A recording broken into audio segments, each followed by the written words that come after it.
মনে রাখবেন right form of ভার্বে যদি কখনো বি, হ্যাভ এবং অথবা গেট, বি, হ্যাভ অথবা গেট এই তিনটি শব্দ থাকে এবং ঠিক এরপরই ভার্ব আপনার পূরণ করতে হয়, ভার্ব বসাতে হয়, অর্থাৎ সঠিক ভার্বটা বসাতে হয়, শূন্যস্থান থাকে, তখন আপনি চোখ বন্ধ করে ভার্বের পাস্ট পার্টিসিপল বসিয়ে দিবেন। আমি আবারও বলি, যদি কখনো ভার্বের রাইট ফর্ম অফ ভার্ব থেকে শুরু করে যে কোনো আপনি ল্যাঙ্গুয়েজে যে কোনো রাইটিং লিখতে গেলেও বি, হ্যাভ এবং গেটের পরে ভার্বের পাস্ট পার্টিসিপল বসাবেন। এখন সবসময় কি বি পাবেন? এমনও তো হতে পারে যে বি নেই, বিং আছে, তাতেও সমস্যা নেই। বি থাকুক কিংবা বিং থাকুক, অর্থাৎ বি ভার্বের পরে ভার্বের পাস্ট পার্টিসিপল আমরা পেসিভে শিখেছিলাম। হ্যাঁ, পেসিভ সেন্টেন্স যখন বানাইতে হয় তখন বি ভার্বের পরে ভার্বের পাস্ট পার্টিসিপল। ওকে, হ্যাভ সবসময় কি হ্যাভ থাকবে? এমনও তো হতে পারে হ্যাজ আছে কিংবা হ্যাড আছে অথবা হ্যাভিং আছে। আমরা পারফেক্ট পার্টিসিপলে আমরা জানি যে হ্যাভিং এর পরে ভার্বের পাস্ট পার্টিসিপল। কেন? কারণ এটা হ্যাভ ভার্ব, অর্থাৎ হ্যাভ এর যে কোনো একটা থাকলেই হ্যাজ, হ্যাভ, হ্যাড কিংবা হ্যাভিং, অর্থাৎ হ্যাভ ভার্ব থাকলে এরপরে যদি ভার্বের সঠিক ফর্মটা বসাতে হয়, এবং সঠিক ফর্মটা কি হবে? ভার্বের পাস্ট পার্টিসিপল। ওকে, নেক্সট গেট। এমনও তো হতে পারে গট আছে, এমনও তো হতে পারে যে গেটিং আছে।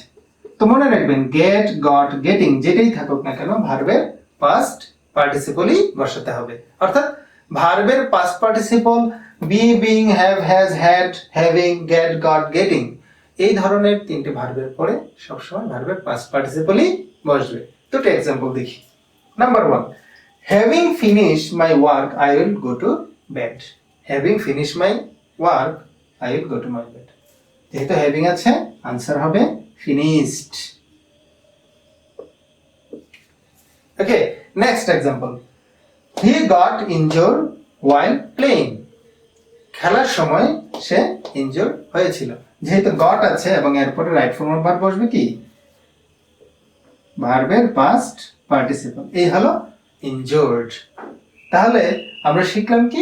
বি ভার্ব, হ্যাভ ভার্ব কিংবা গেট ভার্বের পরে ভার্বের পাস্ট পার্টিসিপল সবসময় বসবে। এছাড়াও পজিটিভ ভার্বগুলো আপনারা একটু ভালো করে দেখে নেবেন, তখন এই হ্যাভ, গেট অথবা এই ধরনের ভার্বগুলোর পরে কি ভার্ব বসবে সেগুলো নিয়ে কনফিউশন আর থাকবে না।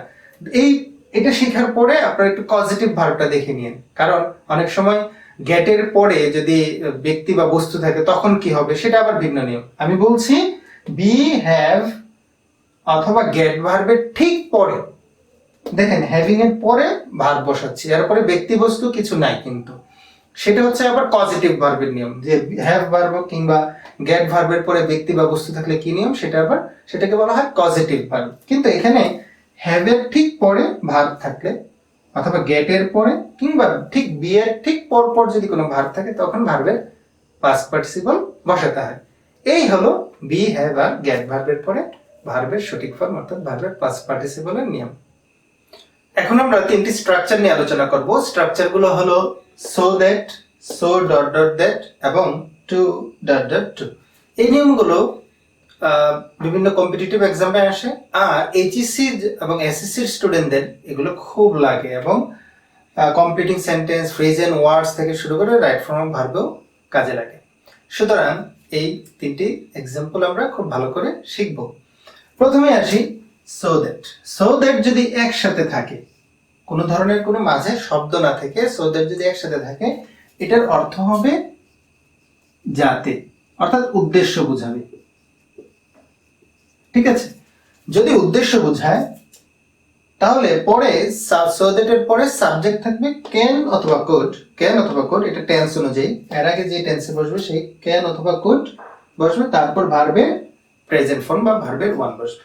যেমন হি ওয়ার্কড হার্ড, খেয়াল করে দেখুন পাস্ট ফর্মে বসেছে। হি ওয়ার্কড হার্ড সো দ্যাট, যাতে সে কঠোর পরিশ্রম করেছিল যাতে he could prosper in life. খেয়াল করবেন কুড বসেছে, এই জায়গাটাতে স্টুডেন্টরা ভুল করে ফেলে, অনেকেই ক্যান দিয়ে দেয়।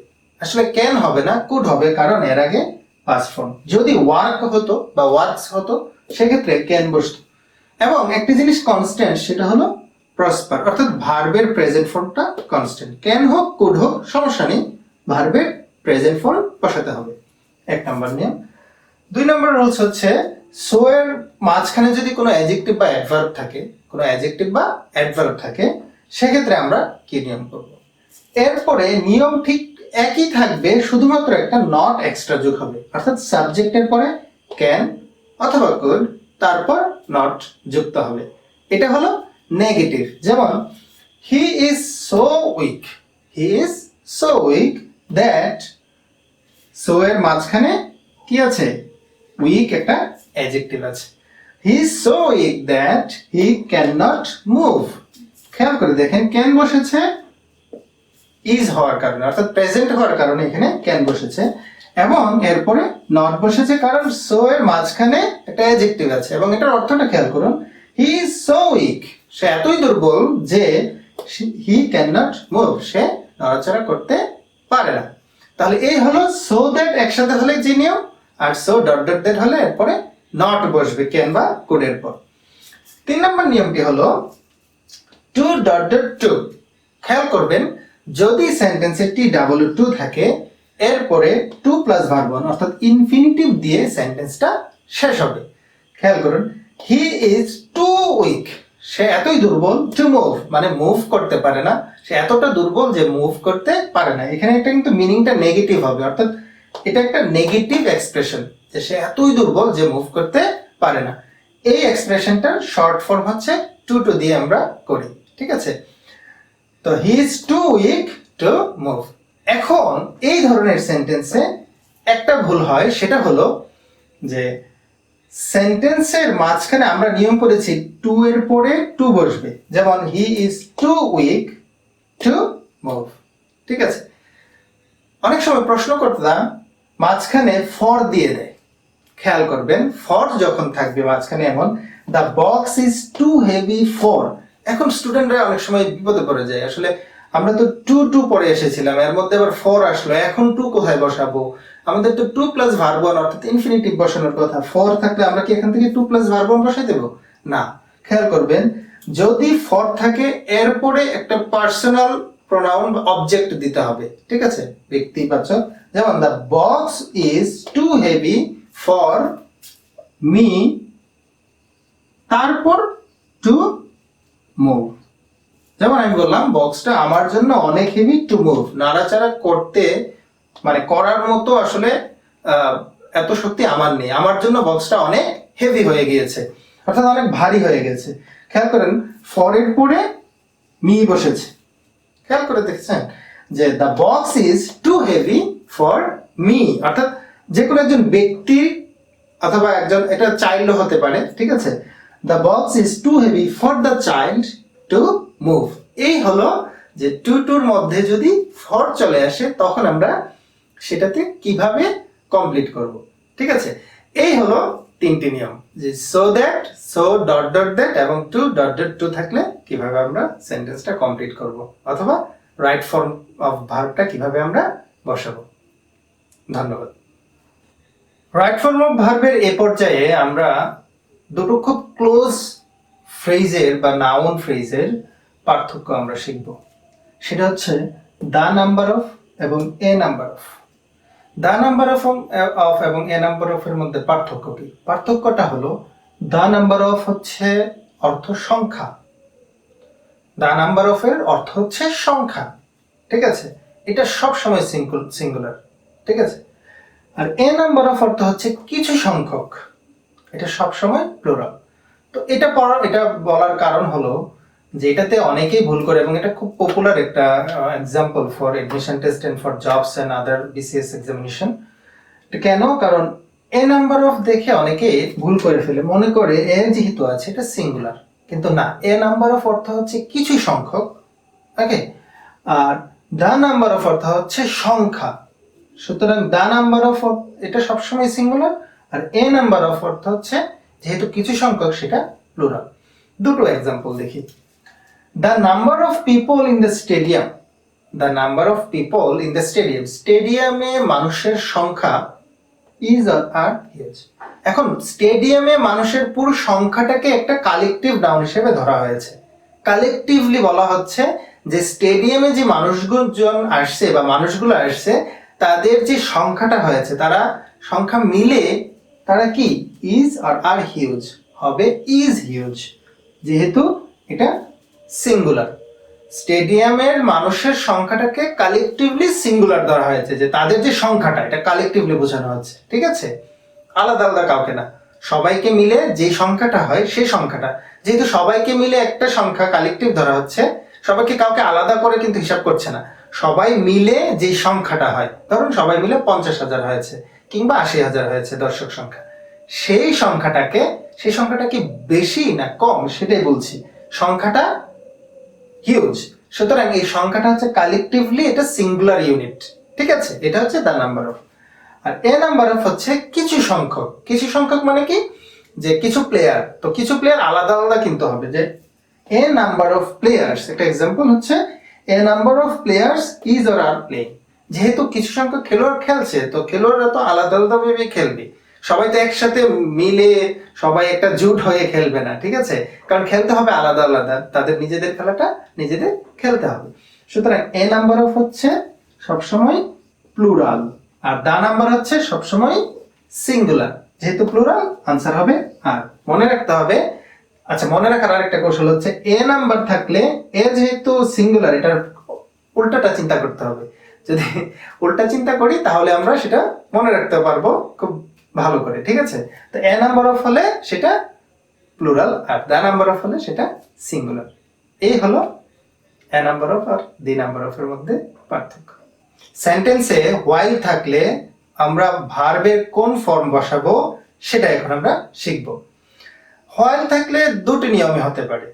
যদি হোয়াইলের পরে সাবজেক্ট থাকে তখন কন্টিনিউয়াস ফর্ম, অর্থাৎ প্রেজেন্ট কন্টিনিউয়াস, পাস্ট কন্টিনিউয়াস যে কোনো একটা, কিংবা ফিউচার কন্টিনিউয়াসও হতে পারে, সমস্যা নেই।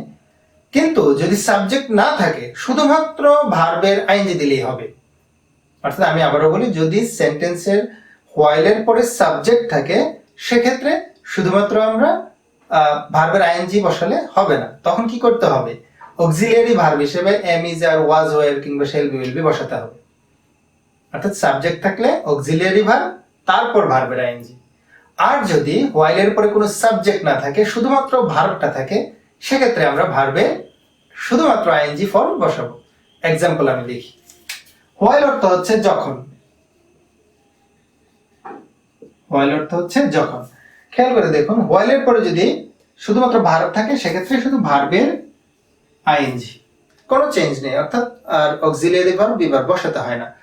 ওকে, যদি হোয়াইলের পরে সাবজেক্ট থাকে তখন হয় এম ইজ আর অথবা ওয়াজ ওয়ার অথবা শেল বি। এটা অবশ্য ডিপেন্ড করে পরের যে টেন্সের পরের যে অংশটি থাকবে সেটার টেন্সের উপর। যদি সেটা পাস্ট টেন্স হয় ওয়াজ অথবা ওয়ার, যদি প্রেজেন্ট টেন্স হয় অথবা এম ইজ আর যে কোনো একটা বসবে।